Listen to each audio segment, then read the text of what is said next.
Hey guys, CJ Mopar here. Just want to let you know that I have been working on a year's worth project of footage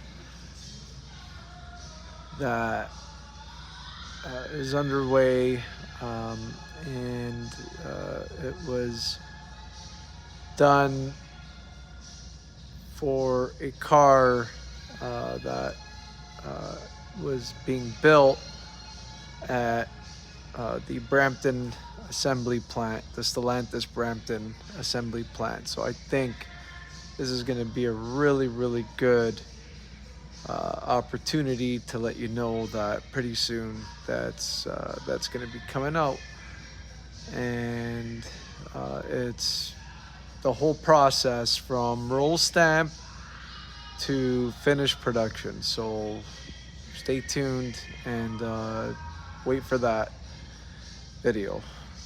Thank you.